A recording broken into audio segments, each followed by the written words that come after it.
Hello everyone, this is Anthony Smith. I am here doing an interview. This is interview number 7, and I'm talking with GMC SWCC retired Dale Fundak. We are talking about SWCC TBI and major orthopedic injuries, and here is Dale Fundak. Howdy, my name is Dale Fundak, GMC, SWCC SW, 11 years as a SWCC, total of 24 in the Navy. My list of issues were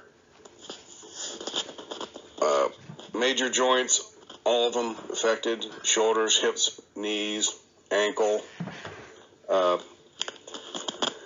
spinal. I ended up just having a fusion from L2 to S2.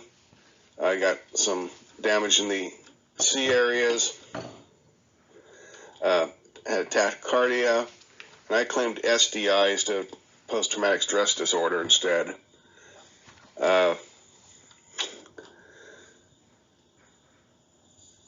Just numerous injuries. Made 3 deployments as a SWCC.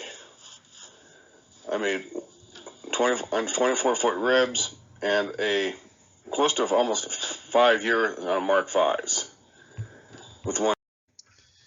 Interview number 7, Dale answered questions from the following questionnaire formats and gave permission to produce this presentation and share it openly.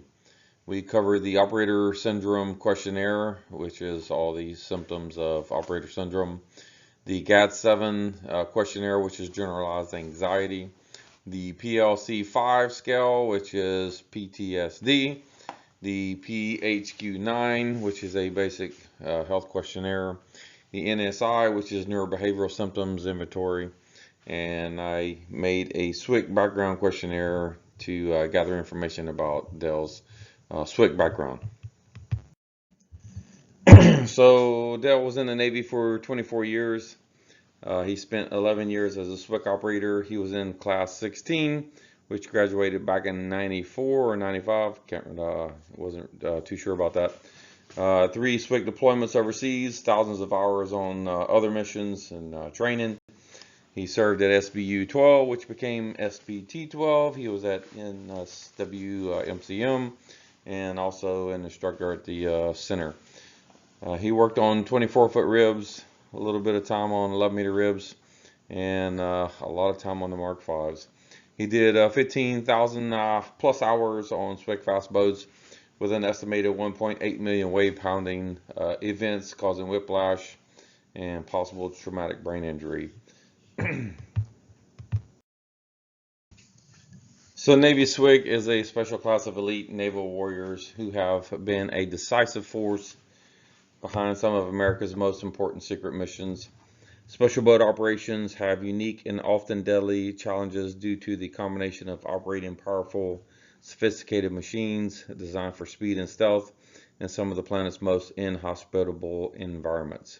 The average SWCC career operator experiences MTBI and major orthopedic injuries over the course of their career in peacetime and in war. And Naval Special Warfare conducts missions in over 70 countries, 365 days a year.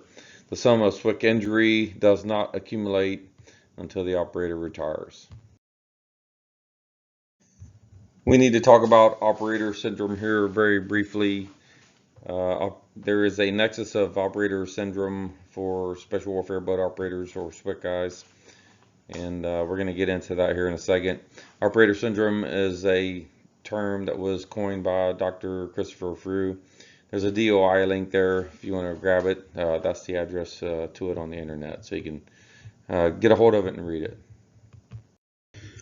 Operator syndrome is a nexus of psychiatric illnesses and disorders along with chronic orthopedic injuries.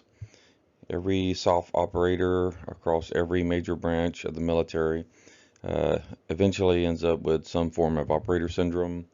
And as you can see, the list of different units there from all the branches, Navy SWCC is included in that group of SOF operators.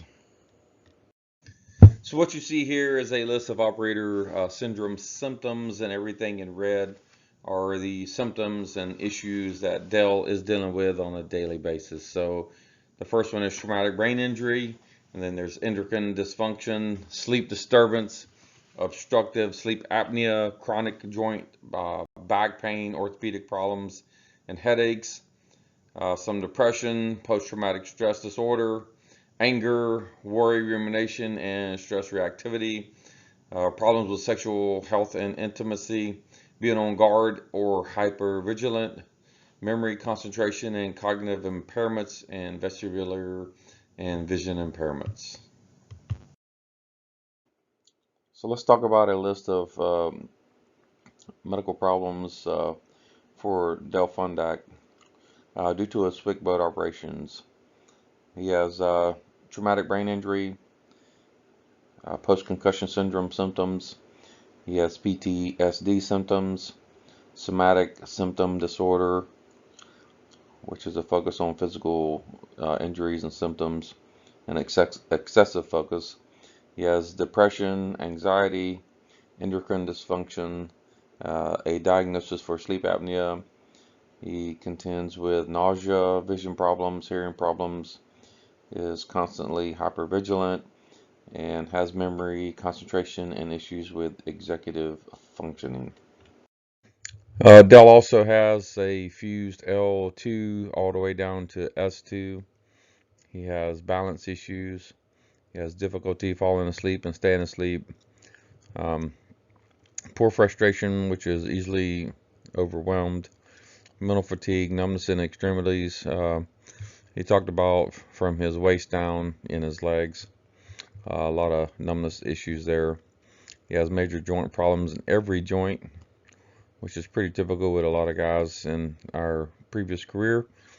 And he's had problems with tachycardia, which seems to be something that a lot of guys have this issue with. So something that we're going to have to investigate further. So as you're listening to this, if you're a retired SWCC, former SWCC, and you're having tachycardia issues, it's something that we need to think about, something we need to talk about. So some of the symptoms that Dale experienced while operating on high-speed SWCC boats: fatigue due to wave pounding on SWCC boats, dizziness due to wave pounding on SWCC boats, blackouts due to wave pounding on SWCC boats, whiplash due to wave pounding on SWCC boats, urinated blood due to wave pounding on SWCC boats. He had confusion, lack of focus and concentration due to wave pounding on SWCC boats. He experienced whole body wave pounding and whiplash at speeds of 65 miles an hour on SWCC fast boats. He experienced wave pounding in seas at 10 feet and greater on SWCC boats. And he experienced orthopedic injuries due to wave pounding on SWCC boats, which included his knees, shoulders, and back.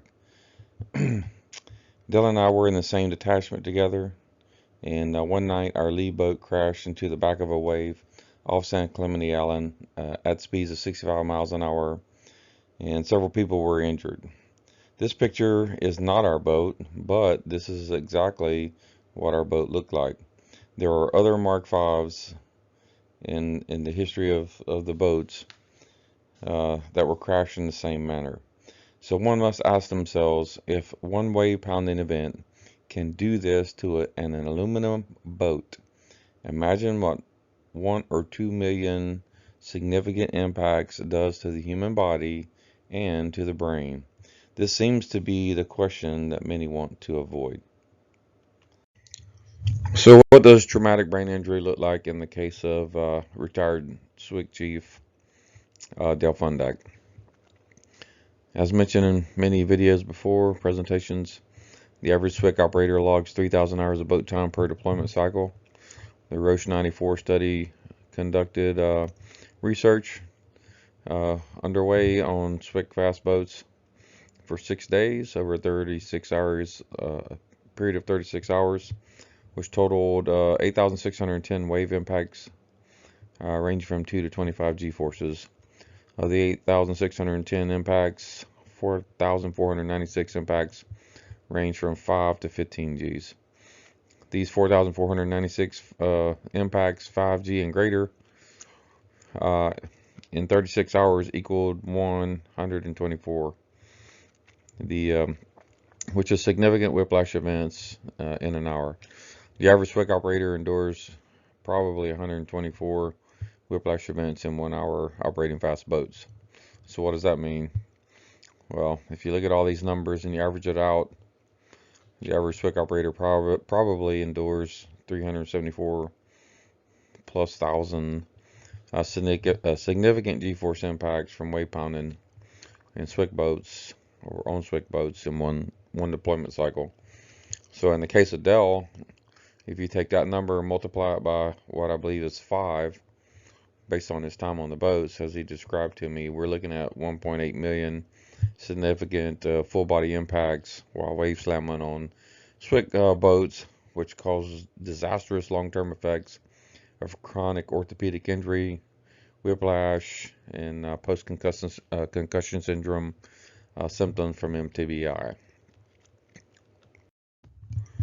So here's a summary of operator syndrome symptoms for GMC SWCC retired Dale Fundak. Etiologically speaking, Dale is a 60-year-old retired SWCC operator as of January 2023 with 11 years of SWCC boat service, 5+ SWCC deployment cycles to include 15,000 hours of SWCC boat time, causing an estimated 1.8 million significant full body impacts while wave pounding on SWCC boats.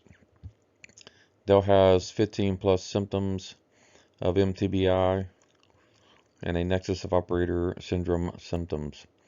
Dale endured whiplash, wave pounding at significant G-forces.